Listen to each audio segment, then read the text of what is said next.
예침에 저희들이 창세기 36장, 37장 두 장의 말씀을 읽었습니다. 36장에 보면은 갑자기 에서의 족보가 기록되어 있는 것을 보게 됩니다. 그리고 37장부터 이제 야곱의 족보는 이러하다라고 시작했는데 에서의 족보처럼 누가 누구를 낳고 어떻게 되고 이렇게 기록되지 않습니다. 야곱의 족보는 이러하다 하면서 갑자기 여기에 요셉이 등장을 하게 됩니다. 그래서 여러분 37장부터 이제 마지막 성경 50장, 창세기 50장까지 요셉이 등장해서 나타나게 됩니다.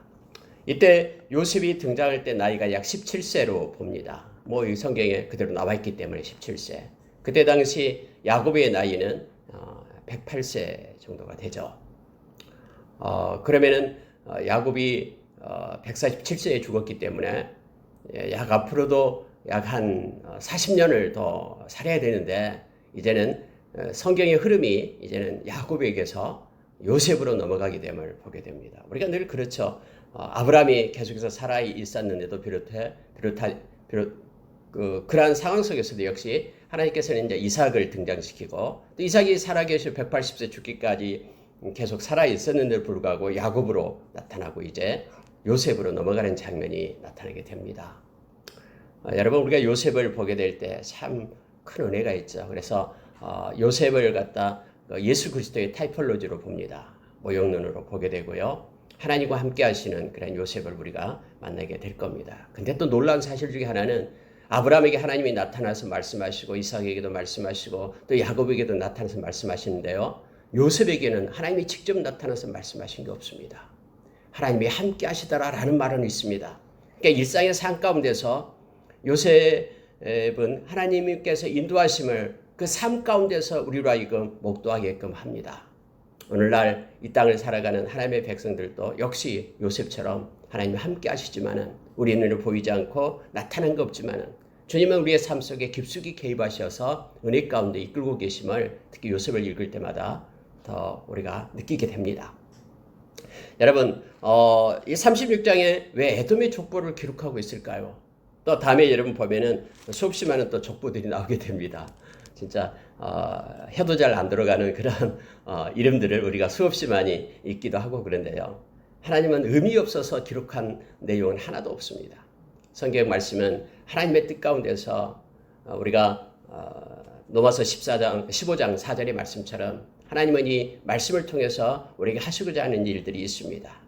우리로 하여금 위로하고 우리로 하여금 소망을 주고 우리로 하여금 인내하게끔 그렇게 그런 목적으로 말씀은 쓰여졌고 그래서 이 말씀을 읽는 자마다 새 힘을 얻고 또 소망을 가지고 이 땅에서 힘있게 살아갈 수 있도록 그렇게 말씀은 하나님의 사람을 온전히 우리를 세웁니다.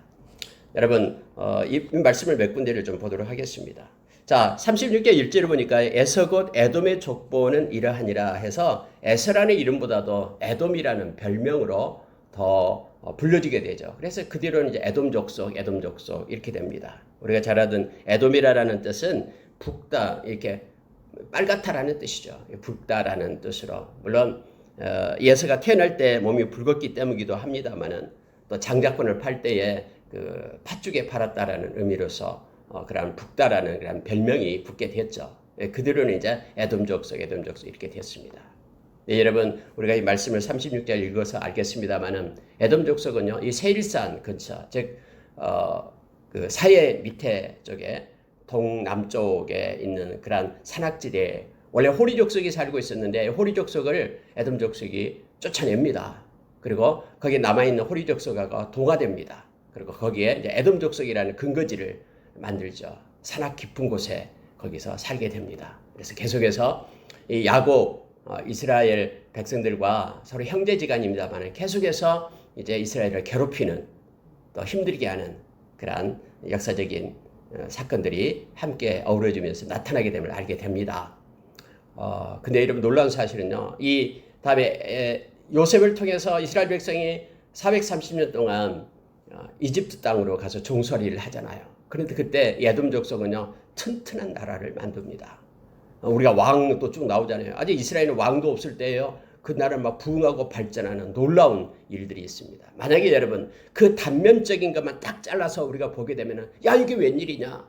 야곱의 후손들은 막 노예 생활하고 지금 죽고 야단인데 힘들고 지치고 뭐 섬기고 있는데 아니 야곱의 형 에서는 이렇게 엄청난 왕국을 건설하고 떵떵거리면서 살고 있다라는 거예요.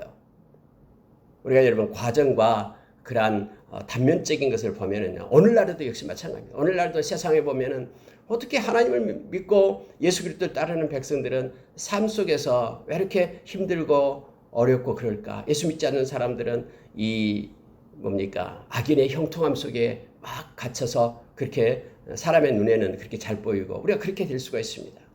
그러나 저와 여러분은 말씀을 따라 사는 사람이고요. 궁극적인 그 결과를 우리는 알고 있습니다. 만약에 우리가 이 땅에서 소망을 두고 살아간다 그러면은 우리는 낙심할 수밖에 없습니다. 그러나 우리가 낙심하지 않아야 될 이유에 대해서 우리가 말씀은 해주고 있죠. 고린도 후서 4장 16절 이하부터 5장 10절까지 보면요. 우리가 이 땅을 살아가면서 낙심하지 말아야 될 이유를 8가지를 들어서 바울 사도는 기록하고 있습니다. 여러분 그게 첫 번째가 뭔지 아십니까? 우리는 다 속사람이 날로 새로워지는 사람들이다. 우리의 육신은 후패하고 낡아지지만은 우리의 속사람은 말씀으로 인하여 말씀을 붙잡는 사람들이기 때문에 날이 갈수록 하나님께 더 가까이 가고 새롭게 되는 사람들이다. 우리는 이 세상에 속한 자가 아니라 우리는 영원한 영광의 그런 기업을 영광의 중한 것을 가진 사람이다. 하면서 여러분 우리가 이 세상의 단면적인 걸로 보면은요 비교하게 될 때 우리는 뭐 이렇게 낙심하고 또 주저앉아일 수밖에 없는 그러한 모습들이지만 그러나 하나님의 백성에게는 다른 것이 있다고 하면서 8가지를 말씀하고 있는 것을 보게 됩니다. 성령을 주셨고 믿음으로 살게끔 하고 우리는 눈에 보이는 것을 가지고 취하는 자들이 아니라 보이지 않는 것을 따라서 살아가는 자들이고 우리에게는 말씀을 주어서 말씀의 언약의 백성으로 삼았고 하면서 이 바울사는 8가지로서 우리에게 말해주고 있습니다. 여러분 동일해요. 이스라엘 역사를 살펴봐도 동일합니다. 그리고 여러분 이 에돔 족속의 이러한 역사 족보를 우리가 보게 될 때에 왜 이것이 필요할까? 우리가 왜 이걸 꼭 읽어야 될까? 이렇게 말하는 일도 있습니다만은 여러분 이 예수 그리스도는 물론 우리의 신앙에 이 성경은 우리가 신앙으로 이 말씀을 받기도 합니다. 근데 또 하나가 있어요. 역사적인 사실로도 우리가 인정을 합니다. 그래서 여러분 이 에돔의 족보라든가 다른 사람 또 성경의 어떤 이스라엘 족보 외에 다른 그런 사건들을 왜 기록할까라고 얘기할 때요. 이러한 것들이 우리로 하여금 진실성을 더해주고요. 역사의 주관자 하나님의 백성뿐만 아니라 하나님의 백성 아닌 모든 인류의 주권자가 하나님이심을 우리로 하여금 알게 하는 거예요. 그럼 우리가 이 세상에 세상 사람들과 많은 사람들과 함께 더불어 살지만은 모든 것들 악한 것들도 다 하나님의 주권 속에 있다라는 사실을 우리가 알게 될 때 우리는 그 놀라운 주권자 되신 하나님이 우리 아버지 되시고 아빠 아버지라고 부르면서 우리와 함께 하시는 그 놀라우신 하나님 우리는 더 힘을 얻고요. 그 위대하신 하나님 앞에 영광을 돌리며 살아갈 수 있는 우리의 모습으로 세워지게 됨을 알게 됩니다. 좀 더 여러분 보겠습니다. 이 에돔에서는 이제 3명의 부인이 있었잖아요. 그러니까 3명의 부인을 통해서 아들들이 나타나게 됩니다. 아다와 오홀리바마와 그다음에 바스맛을 통해서 이제 그 자손들이 쭉 나오게 되는데요. 자, 6절에 한번 보시기 바랍니다. 에서가 자기 아내들과 자기 자녀들과 자기 집의 모든 사람과 자기의 가축과 자기의 모든 짐승과 자기가 가나안 땅에서 모은 모든 재물을 이끌고 그의 동생 야곱을 떠나 다른 곳으로 갔으니 두 사람의 소유가 풍부하여 함께 거주할 수 없음이러라. 그들이 거주할 땅이 그들의 가축으로 말미암아 그들을 용납할 수 없었더라. 이에 에서 곧 에돔이 세일산에 거주하니라. 이렇게 성경은 기록이 됩니다. 여러분 에서가 장남이잖아요. 실은. 근데 여러분 왜 장남이 아버지 집을 떠납니까? 당연히 야곱이 떠나야 되잖아요. 근데 여러분 야곱이 떠나는 게 아니라 여기서는 에서가 떠난다라고 성경은 기록해 있습니다. 여러분 장자권을 팔았는데요. 또 복을 넘겼죠. 이삭에 의해서요. 그런데 그것이요. 말로만 그런 게 아니다라는 것을 성경은 확증시켜줘요. 다시 말하면 이삭과 야곱으로 연결되고 있음을 우리로 하여금 보게 하는 거예요. 에서가 떠납니다. 내게 여러분 6절에 기록하고 있는 것은요. 자기 아내들, 자기 자녀, 자기 가축, 계속해서 자기가 모은 것들, 자기가 나옵니다. 에서에게 속한 것들을 에서는 가지고 떠났다라는 것을 말해주고 있습니다. 다시 말하면은 아브라함, 이삭, 야곱으로 흐르는 그 어떤 것들도 이 에서에게는 섞여서 간 것이 없다라는 것을 성경은 말해주면서 분리하고 있음을 보게 됩니다. 야곱과 에서가 철저하게 분리되어서 세상과 하나님의 백성들이 분리되고 점점점 세상은요 이처럼 거룩한 것은 더 거룩해지고 더 악한 것은 악해지는 그러한 분리 가운데 있다라고 말하죠. 그런 것처럼 자기 것 계속해서 자기를 말하면서 자기 것을 가지고 이제 분리해서 이삭으로부터 떠나는 그런 모습을 우리에게 말해주고 있습니다. 여러분, 우리가 믿음에서 떠나면 안 된다는 걸 너무나 잘 알고 있죠. 우리가 어떻게 해서든지 우리가 주 안에 있어야 됩니다. 여러분, 우리가 요한복음 15장 5절 이하에서 포도나무와 가지의 비유를 우리 주님은 가르쳐 줍니다. 우리가 능력이 있고 우리가 힘이 있고 잘 돼서요. 뭔가 지혜가 뛰어나서요. 이 세상에서 그렇게 하나님이 주신 것들을 성취해내고 지켜가고 이거 아닙니다. 우리 주 안에 있기 때문에 너희가 나를 떠나서는 아무것도 할 수 없다라고 말씀하신 것처럼 자기 것을 가지고 하나님으로부터 분리해서 떠나면 안 됩니다. 우리는 하나님께 붙어있는 자, 가지로 있어야지만이 가지가 열매를 맺는 것은요. 가지의 힘에 의해서 열매를 맺는 게 아니에요. 뿌리로부터 공급되는 자양분에 의해서 열매가 맺혀지게 되는 것입니다. 그래서 우리는 언제나 주 안에 있는 자로 붙어있는 자로 있어야 됩니다. 그러면 하나님의 때에 하나님의 방법으로 하나님께서 우리를 세우시고 우리를 만들어 성취해 가심을 우리가 알게 됩니다. 우리가 로마서 8장 29절 30절의 말씀처럼 하나님의 불가항력적인 그러한 은혜의 그러한 주권 속에 우리가 머물러 있고 그 경륜 속에 우리가 있다라는 것을 우리는 기억해야 됩니다. 그래서 늘 하나님 옆에 겸손하게 엎드려 주님과 함께 동행하는 삶을 사는 우리가 되기를 원합니다. 어쨌든 예서는 그의 아비 집을 떠납니다. 그리고 세일산에 가서 그 자리를 틀었음을 성경은 보여주고 있습니다. 쭉에서 여러 가지 족장들 이름이 쭉 나옵니다. 여러분 이 에서의 족보를 보면서 하나님께서는 그 리브가에게 약속했던 것이 있었죠. 태중했을 때에 두 국민이 너 태중에 있다. 그런데 큰 자가 어린 자를 섬기게 될 것이다. 이렇게 말씀을 했죠. 그러면 이 에서도 역시 국민을 일으켜야 되잖아요. 하나님께서 이렇게 말씀했기 때문에 이 말씀처럼 하나님은 말씀하시고 그대로 성취됐음을 보게 됩니다.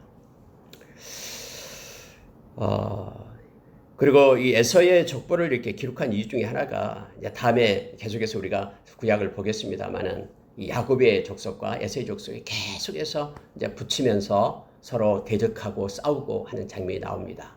그래서 그 근원을 하나님께서는 먼저 말씀해 주고 있는 것입니다. 아주 밀접한 관계 속에 있었음을 우리는 너무나 잘 압니다. 에서의 이 약속의 땅 가나안 주인은 결국 야곱이 됩니다. 하나님의 주님이 이렇게 말씀했기 때문에 이 사해 밑에 그 세일산으로 그들이 갔다라는 것은요 가나안 땅을 벗어났다라는 거예요. 자, 이 영역이 하나님께서 아브라함에게 이삭에게 그리고 야곱에게 이 땅을 가나안 땅을 너에게 주리라라고 하는 약속의 땅이에요. 그러면은 이 약속의 땅을 그 경계선을 그 바운더리를 벗어나야 돼요. 그래서 이 에서가 그렇게 다 데리고 가는 거예요. 뭐 쫓아내서 가는 것이 아니라 그 약속의 땅 가나안 땅을 밖으로 나갑니다. 그게 바로 세일산이에요. 그러니까 이게 모든 것들이 하나님의 경륜 속에 있고 말씀 가운데 있다라는 것을 우리는 알게 됩니다. 자, 여러 가지 족장들이 나오고 있는데요. 뭐 이 족장은 그때 당시 지도자로 보면 됩니다. 곳곳에 족장들이 일으켜 세워서 한 부족 국가를 만들고 있음을 보게 됩니다. 자, 20절에 한번 보십시오. 그 땅의 주민 호리 족속 세일의 자손은 로단과 소발과 이렇게 연결되는데 원래 세일산에 있었던 이 호리 족속이라는 게 있었는데 이 호리라는 뜻 자체가요 이 구멍 동굴이라는 뜻이에요. 그러니까 이 석회암 지역의 산에 동굴을 파고 그곳에 살았던 족속입니다. 근데 이들의 족속을 갖다 이렇게 몰아내고 아니면 서로 동화시키면서 함께 이제 에돔 족속으로 만들어집니다. 그래서 에돔 족속의 특징은요, 산 속에 굴을 팔고 사는 사람들이죠. 그래서 다음에 여러분 우리가 이사야서에 보면은 하나님께서 그들의 교만을 얘기할 때 그렇게 얘기합니다. 너희들이 안전하다고 산악 가운데 막 이렇게 엄청난 지형 속에 있다라고. 그러나 하나님께서는 다 일일이 너희들을 간섭해서 너희들에게 심판하게 될 거다라고 선포하고 있는 것이죠. 그래서 그곳에 근거지를 두게 됨을 알게 됩니다. 말씀을 이렇게 쑥 적다가 갑자기 24절에 보니까요. 시본의 자녀는 아야와 아나며 이 아나는 그 아버지 시본의 나귀를 칠 때에 광야에서 온천을 발견하였고 이런 것들을 기록해주고 있죠. 다음에 족보가 나오면서 여러분 족보 속에서도요. 하나님께서 말해주고 싶은 것들이 곳곳에 기록을 합니다. 그런 것들에 여러분 우리가 좀 주의해서 봐야 됩니다. 왜 온천을 여기다 기록했을까라고 말할 때 그때 당시에 어떤 시대성을 우리에게 말해주고 있는 거예요. 여러분 이 고대 근동 지역에서의 이 더운 물이 쏟아나는 그러한 온천 이것은요 굉장히 소중한 그러한 가치와 상품의 가치를 가지고 있다라는 걸 우리로 알게 합니다. 그래서 이들이 온천을 발견하는 것을 갑자기 이걸 기록하다가 지금 적고 있는 거예요. 그래서 이때 당시에 많은 이들에게 그 사람이 바로 온천을 발견하고 그것 때문에 아마 엄청난 부를 누리고 그랬을 것이다라고 말을 합니다. 그때 그 당시에도 우물이 중요하고요. 그랬지만 오늘날도 역시 온천에 여러 가지 사람의 관심이 많이 있습니다만은 그때 당시도 동일하게 이런 문화적 배경이 있다라는 것을 성경은 가르쳐주고 있습니다. 자, 31절로 가겠습니다. 이스라엘 자손을 다스리는 왕이 있기 전에 에돔 땅을 다스리던 왕들은 이러하니라. 아까 여러분 서두에 얘기했듯이요. 완전히 이제는 왕이 통치하는 국가로 이미 이렇게 세워져 있었어요. 그때 이스라엘은 이집트 애굽에 가서 종살이하고 있을 그때의 모습임을 알게 합니다. 하나님께서는 주권자 되십니다. 그리고 믿는 자들뿐만 아니라 세상의 모든 일들이 하나님의 그런 간섭 속에 있다라는 것을 우리로 다시 한번 깨닫게 하고요. 이것은 너무너무나 우리에게 은혜를 주고 힘을 준다라는 것을 우리가 기억합니다. 하나님은 악한 자의 마음도 만지고요. 그래서 하나님의 백성들을 괴롭히고 힘들게 하는 그 모든 것들에 대해서 하나님은 보호하시고 지키심을 성경을 통해서 우리가 알게 됩니다. 자, 여러분 37장으로 넘어가도록 하겠습니다. 37장에 보면은요. 야곱이 1절입니다. 가나안 땅 곧 그의 아버지가 거류하던 땅에 거주하였으니 이렇게 됩니다. 야곱은 아버지와 함께 했다. 약 12년 정도 이사가고 함께 그곳에 머무르게 되고 에서는 떠나가게 되고 그렇게 성경을 보게 됩니다. 여러분 우리가 성경의 이 역사를 쭉 살펴보면은 어떤 사람은 8가지로 시대를 나누기도 하고요. 어떤 사람은 10가지로 나누기도 하는데요. 그것은 성경에 있는 걸 가지고 이제 그렇게 이름을 붙이는 것이니까 별 의미는 없습니다. 일단 여러분 우리가 창세기부터 시작해서 보면은 아브라함이 하나님에 의해서 되기 전까지 그 원시 시대를 보게 되고요. 창조 시대, 원시 시대를 보게 되고 이제는 이제 아브라함부터 시작해서 우리가 읽는 이 요셉 때까지 이걸 가지고 우리가 족장시대라고 얘기를 합니다. 그리고 족장시대가 지난 다음에 우리가 애굽에 가서 430년 동안 이제 노예 상태로서 애굽 종살이 시대가 있게 되죠. 그리고 광야로 나와서 40년간 광야 시대가 있게 되고요. 그리고 350년간 사사들의 시대가 오게 됩니다. 그리고 사울왕부터 시작해서 120년 동안 이제 통일 왕국 시대가 있게 되고요.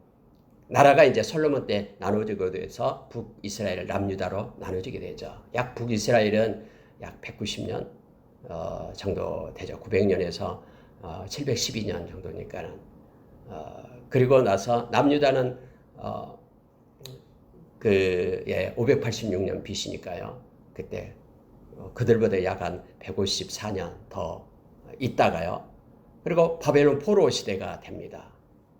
그리고 이 성경에서 약 430년, BC 430년까지 쓰여지고 예수님 오실 때로 이제 넘어가게 되죠. 암흑 시대가 되고 이제 신약 시대로 연결해서 가게 됩니다. 신약 시대도 성경이 정경이 될 때, 신약이 정경이 될 때 그게 313년 AD 그렇게 되고요.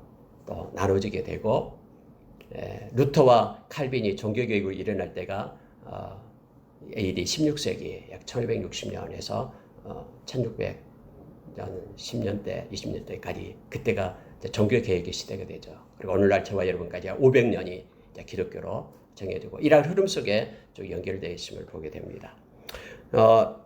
여러분 37장 2절을 보시기 바랍니다.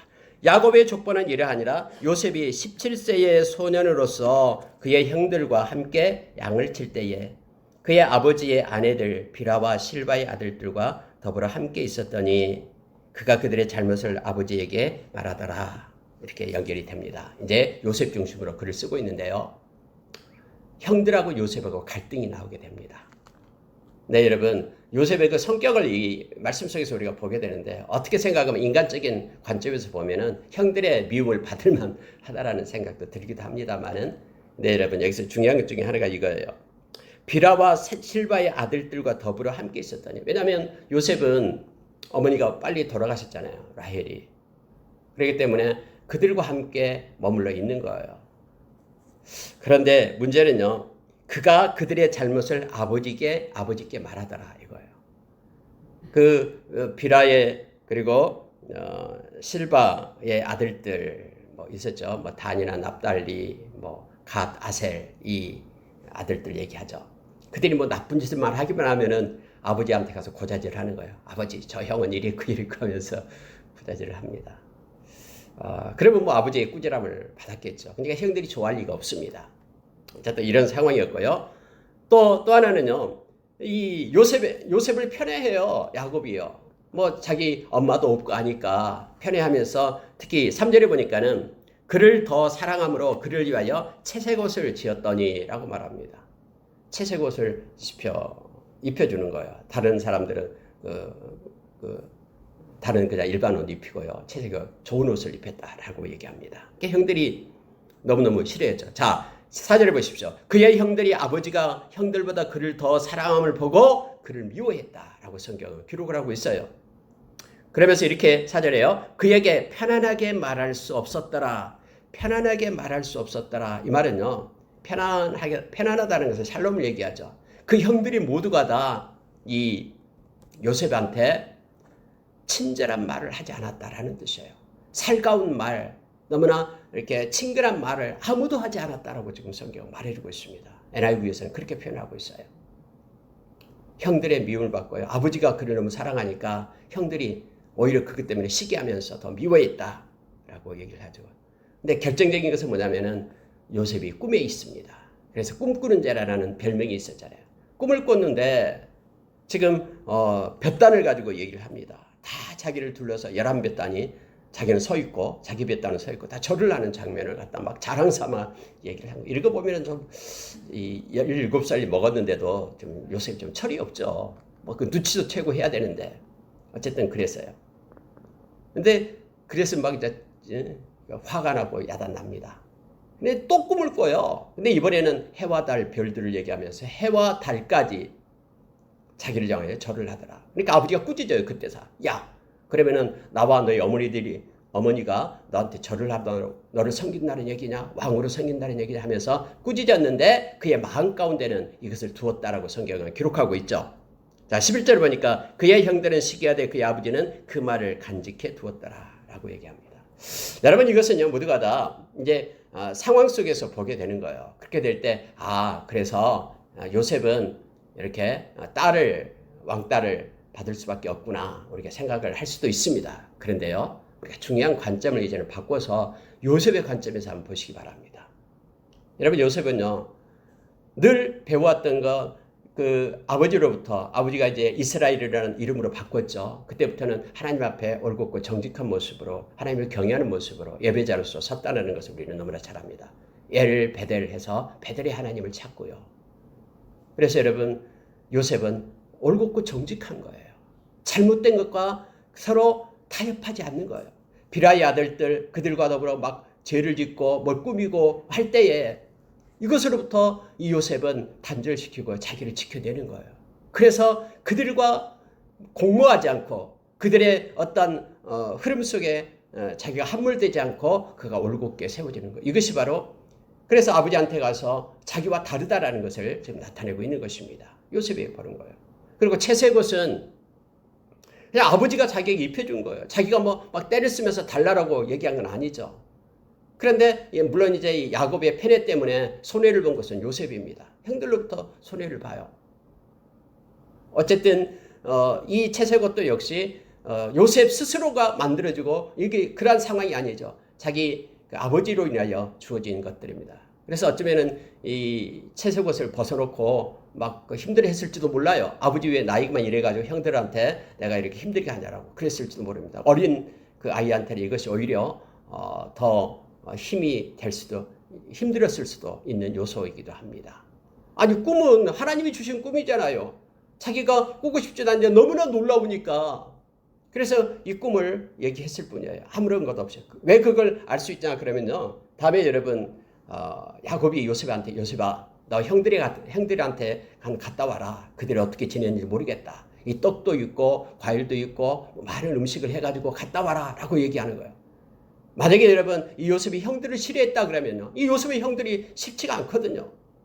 형들은 요셉을 막 시기하고 막 죽이려고 하지만은 쉽지 않아요. 그래서 여러분 성경에 보니까는 쫓아가요. 자, 13절 보십시오. 이스라엘이 요셉에게 이르되 내 형들이 세겜에서 양을 치지 아니하느냐 너를 그들에게 보내리라. 요셉이 아버지에게 대답하되 내가 그리하겠나이다. 여러분 내가 그리하겠나이다 라는 것 속에는 내가 즐거이 기쁘게 그 일을 행하겠습니다 라는 뜻이야.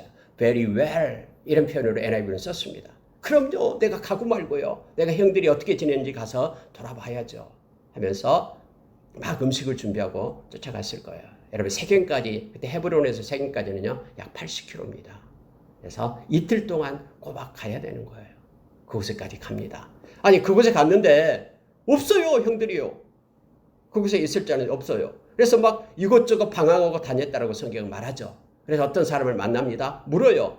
아, 그 사람들 도단으로 가겠다 하던데 만약에 여러분 형들이 싫었고요. 형들하고 이렇게 대적 관계 있다 그러면은 도단까지 왜 갑니까? 도단은 그곳에서 약 30km를 더 가야 되고요. 또 도단이 어디 있는지 모르고 찾아가야 되잖아요. 그때도 사람도 많은 것도 아니고요. 그런데 도단까지 가게 되잖아요. 여러분 이와 같은 걸로 봐서요. 요셉을 볼 때 요셉의 관점에서 보면은 형들은 미워하지만은 형들을 미워하지 않는 또 그들에게 나가서 도움을 주고자 하는 그러한 성격이었음을 보게 됩니다. 이제 여러분 도단에 가서 막 헤매면서 옵니다. 자 17절 보시기 바랍니다. 그 사람이 이르되 그들이 여기를 떠났느니라. 내가 그들의 말을 들으니 도단으로 가자 하니라. 요셉이 그의 형들의 뒤를 따라가서 도단에서 그들을 만나니라 라고 말합니다. 멀리 보니까는 요셉이 오고 있는 거예요. 뭔가를 가지고 낑낑거리면서 오고 있겠죠. 근데 오자마자 그들은 형들을 말합니다. 죽이기를 꾀하여 라고 말합니다. 마음에 이제는 아버지로부터 떠나 있고 죽이자라는 악한 마음에 품게 됩니다. 자 19절 보십시오. 서로 이르되 꿈꾸는 자가 오는도다. 먼저 죽이기를 꾀합니다. 20절 보십시오. 자 그를 죽여 한 구덩이에 던지고 우리가 말하기를 악한 짐승이 그를 잡아먹었다 하자. 그의 꿈이 어떻게 되는지를 우리가 볼 것이니라 하는지라. 그들은요 너무나 많은 상처를 입었어요. 그래서 서로 공모하면서 그를 죽이겠다라는 악한 계획을 세우게 됩니다. 여러분 성경은 우리에게 잠언서 6장에서 가르쳐줍니다. 하나님이 싫어하는 것이 있는데 바로 악한 계획을 품는 마음을 하나님은 너무너무 싫어한다라고 말합니다. 어떤 방법으로든 악한 계획을 마음 가운데 두고 행하게 되면은요 그것이 실제적인 삶 가운데로 드러나게 되죠. 그래서 마음을 지켜라라고 얘기합니다. 우리가 뭔가 혹시 마음에 누구 다른 사람을 향한 악한 마음이 들게 됐다는 우리의 마음의 문을 닫아야 됩니다. 그리고 생각의 주머니를 잠궈야 됩니다. 계속해서 이것을 놓게 될 때요. 그 생각이 그 마음이 우리의 손과 발을 끌고 가기 때문에 그래요. 산 가운데 나타나게 됩니다. 우리가 근심과 염려도 마찬가지예요. 막 밤에 근심하고 염려하게 될 때요. 여러분 말씀에 의지해서 근심과 염려를 마음 가운데서 몰아내고 하나님께 기도해야 됩니다. 그리고 나의 마음에 그런 문을 닫고요. 절대로 끌려가지 말아야 된다는 걸 우리에게 말해주고 있죠. 여기서도 그들이 마음에 그런 악한 것들이 있게 되고요. 이것 때문에 보십시오. 자, 우리가 그의 꿈이 어떻게 이루어진지를 보자. 그러면서 짐승에게 잡혀 묵었다. 그렇게 하자. 그들이 계획했던 대로요. 그들은 됩니다. 물론 유다가 나타나서 우리가 왜 피를 흘리냐. 그들을 팔자 하면서 그의 생명을 구해주죠. 결국은요. 르우벤은 막 구하려고 막 발부둥 칩니다. 여러분 그때 당시 이 장자의 몫이 바로 그거예요. 장자는 언제나 아버지와 같이 그 모든 가족을 이끌고 있다라고 했죠. 르우벤은 막 그를 살려내려고 합니다만은 이미 여러분 성경은 르우벤이 그 아버지의 침상을 더럽힌 것으로 인하여 그 힘을 잃어버렸어요. 아무도 그의 말에 동조하지 않습니다. 그리고 심지어 여러분 이 말씀을 보면은 다음에요. 이제 요셉을 만나게 될 때까지가요. 22년이에요. 22년간인데 다음에 42장에 가서 보면은 그들이 그렇게 말합니다. 그들이 이제 그곳에 가서 곡식을 얻으러 갔을 때에 이제 시몬을 갖다 붙잡아두게 되잖아요. 그들끼리 말하라는 거예요. 모르면서. 그때 우리 동생이 막 예원하고 살려달라고 할 때 우리가 그의 마음을 좀 헤아려 줬으면 우리가 그것 때문에 이렇게 벌을 받고 있는 것이 아니냐라고 말할 때 르우벤이 뭐라고 얘기하냐면 이렇게 얘기하는 거예요. 그때 내가 너희들에게 얘기했지. 피를 흘리지 말자라고 얘기했지. 그때 피를 흘려가지고 우리가 핏값을 받고 있는 거야 라고 말하는 것이 르우벤이에요. 여러분 이게 무슨 말입니까? 르우벤을 빼놓고 다른 형제들이 지금 이 요셉을 팔아먹었다라는 거예요. 이 팔아먹은 사실을 르우벤은 그까지도 모르고 있다라는 거예요. 이 말은요. 르우벤은 형제들부터 완전히 왕따를 당하고 있다라는 걸 보게 됩니다. 22년 동안. 물론 야곱도 22년 동안 속여서 살아요. 참 무섭죠. 아버지를 22년 동안 이것 가지고 형제들이 입을 다물고 속이고 있는 거예요. 물론 야곱은 속이는 자였기 때문에 이 자기 자식들로부터 속임을 당하게 됩니다. 그리고 그 슬픔 속에 자식을 잃은 슬픔 속에 살게 됐음을 우리는 알게 되죠. 다음에 요셉을 만날 때까지 말입니다. 자, 여러분 보십시오. 23절 보시기 바랍니다. 요셉이 형들에게 이르되 그의 형들이 요셉의 그가 곧 그가 입은 채색 옷을 벗기고 이렇게 돼 있죠. 잡자마자 여러분 벗긴 것이 뭐냐면 채색 옷을 먼저 벗깁니다. 왜냐하면 이게 증오의 대상이었거든요. 여러분 남을 시기하기 시작하면은요 그것 때문에 우리 자신이 망쳐지기 시작합니다. 그래서 여러분 성경에서는요 예수님께서 산상수훈에서 6장에서 그렇게 말하죠. 우리 주변에 우리가 시기할 것들이 또 불평할 것들이 너무나 많아요. 우리를 힘들게 하고 지치게 하고 마음을 아프게 하고 하는 것들이 뭐 비교하고 할 때 너무너무 많아요. 근데 성경은 너희들이 원수가 있을 것이다. 그런데 원수를 사랑해라. 너희들 핍박하는 자들이 있을 것이다. 그런데 너희들은 위해서 기도하라. 너희를 불평하게 하고 원망하게 하고 힘들게 하는 이들이 있을 것이다. 근데 너는 선대해라. 그들을 축복해라. 라고 네 가지를 우리에게 말합니다. 사랑하고 선대하고 축복하고 기도할 것을 우리에게 말해주고 있어요. 근데 여러분 궁극적으로요. 이와 같이 한 것은 우리 자신을 위해서 그러는 거예요.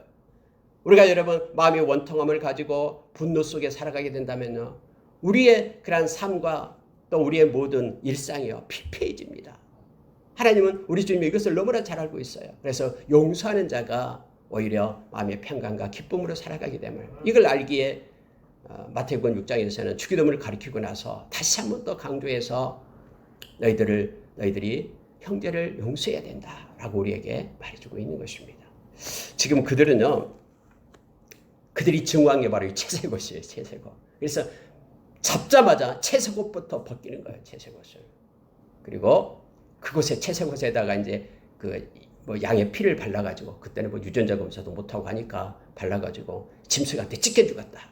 라고 거짓말을 속이는 것을 보게 됩니다. 자, 25절에 보십시오. 그들이 앉아 음식을 먹다가 눈을 들어 본즉 한 무리의 이스마엘 사람이 길앗에서 오는데 이렇게 되어 있죠. 낙타의 향품과 유황과 모략을 싣고 온다.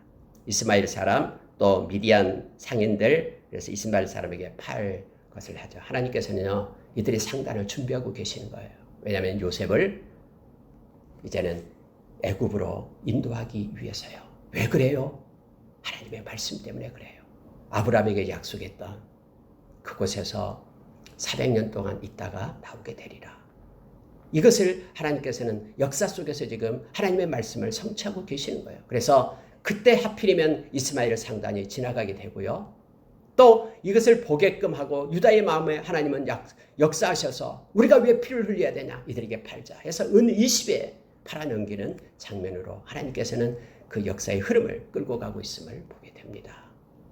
그래서 결국 이제 그들이 유다의 말을 듣게 되었다. 자, 27절을 보면 그 형제들이 청종하였더라 해서 르우벤의 말은 듣지 않지만 이제부터는 유다가 마치 장자처럼 넷째지만 장자처럼 그들의 형제를 이끌고 모든 그런 사건들을 연결시키고 있음을 보게 됩니다. 다윗도 마찬가지예요. 야곱을 설득한 사람도 유다였습니다.